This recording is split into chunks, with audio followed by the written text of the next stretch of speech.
23 अगस्त के बाद आज तारीख 29 अगस्त पूरे 6 दिन हो चुके हैं भारत को चांद पर लैंड किए हुए।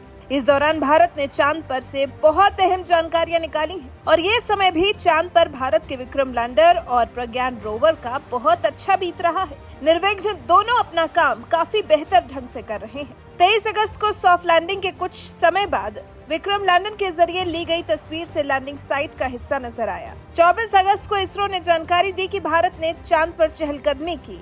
तब चंद्रयान 3 के रोबोटिक रोवर ने चलना शुरू कर दिया था। इसरो ने बताया था कि लैंडर मॉड्यूल के पेलोड्स एक्टिव कर दिए गए।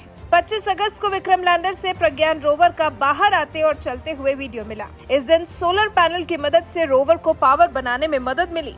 26 अगस्त को चंद्रयान 3 मिशन के 3 में से 2 बड़े उद्देश्य पूरे हो गए, जिसमें चांद की सतह पर सुरक्षित और सॉफ्ट लैंडिंग, चांद की सतह पर चहलकदमी और यथास्थान प्रयोग शामिल है।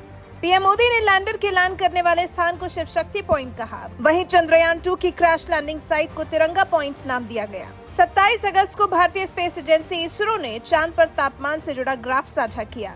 चांद पर इतने ज्यादा तापमान पर वैज्ञानिक भी हैरानी जाहिर कर रहे थे। इसरो ने बताया कि चास्टे पेलोड की तरफ से चांद की सतह पर तापमान से जुड़ी जानकारी जुटाई गई है, जिससे सतह के थर्मल बिहेवियर को समझा जा सके।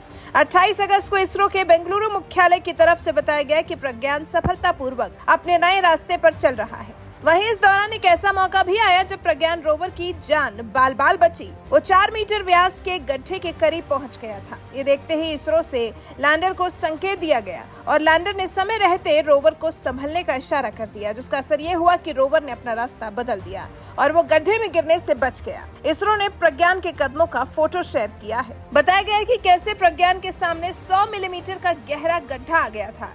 रोवर ने बड़ी सावधानी से उसे पार किया। ये सब देख यहाँ ग्राउंड स्टेशन पर बैठे वैज्ञानिकों ने राहत की सांस ली। चंद्रयान 3 के प्रोजेक्ट डायरेक्टर पी वीर मुथवेल ने बताया कि अभी रोवर को ऐसी कई चुनौतियों से निपटना है। प्रज्ञान की चहलकदमी पूरी तरह ऑटोमेटिक नहीं है। उसके सामने कई चुनौतियां हैं, जिनमें से हर एक को ग्राउंड टीमों की भागीदारी के साथ दूर करना होगा। फिर रोवर के बारे में आगे बात करते हुए प्रोजेक्ट डायरेक्टर ने बताया कि चांद पर प्रज्ञान रोवर चहलकदमी कर रहा है। उसके लिए निर्देश इसरो से ही जाते हैं। कमांड सेंटर से चांद की स्थिति को परखा जाता है और फिर प्रज्ञान रोवर को निर्देश भेजे जाते हैं। एक बार में प्रज्ञान रोवर 5 मीटर तक चल सकता है। इस दौरान उसको वैसे तो कई मुश्किलों का सामना करना पड़ता है। वीर मुथवेल ने फिर ये भी बताया, प्रज्ञान साइज में काफी बड़ा नहीं है। इसके अलावा कम्युनिकेशन की दिक्कतें होती है। ऐसे में अगर एक मूवमेंट भी करना है तो उसमें 5 घंटे तक का वक्त लगता है। फिर ग्राउंड स्टेशन तक पूरी इन्फॉर्मेशन आने का प्रोसेस भी उन्होंने समझाया।